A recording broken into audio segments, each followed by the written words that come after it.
Indiana history and how that history is recorded and preserved is the topic of a special exhibit here in the Nina Mason Pulliam Indianapolis Special Collections Room on the 6th floor of Central Library throughout the year. The exhibit is in celebration of the Indiana Bicentennial, and Chris Marshall with Central Library is here to tell us more. Chris, what an interesting exhibit, as I mentioned, all in celebration of the Bicentennial. What will people find here in the ISCR? Well, we're focusing on behind the scenes. There's a lot of celebration going on about the Bicentennial, 200 years of the state.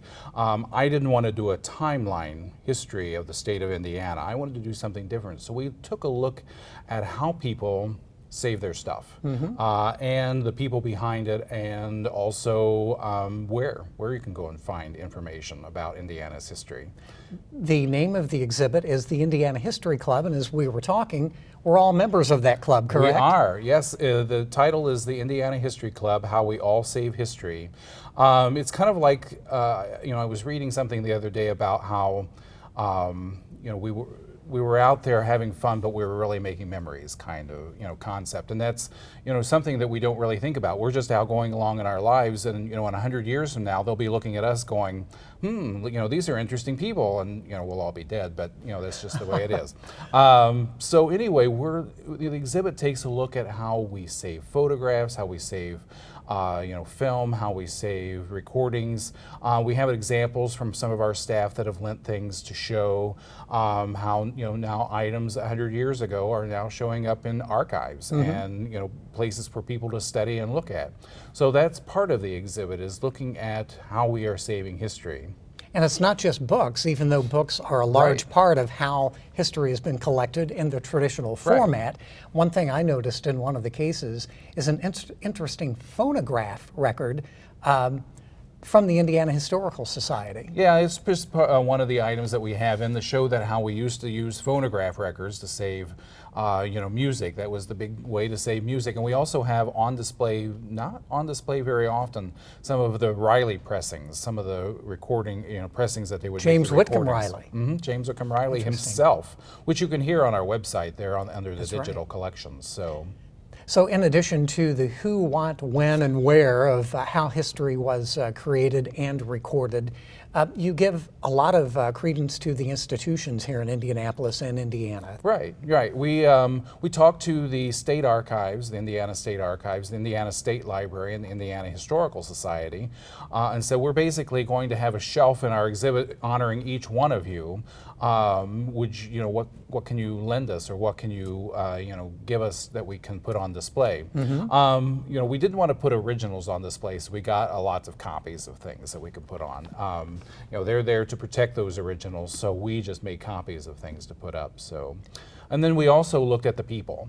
Ray Boomhauer, James Madison, John Dillon, John Pyatt Dunn, who are all well-known historians. Emmylou Thornborough, who was interested in African-American history and was one of the pioneers here in the state getting African-American history recorded.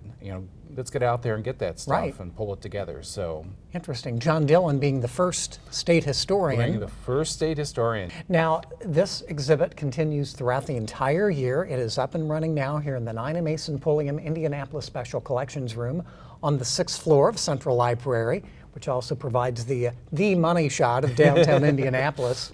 But you have some other programming that you're planning as well for later in the year. Tell us about that. This fall we'll be doing a series. I know that Ray Boomhauer is on board to come back and talk about how he does his research.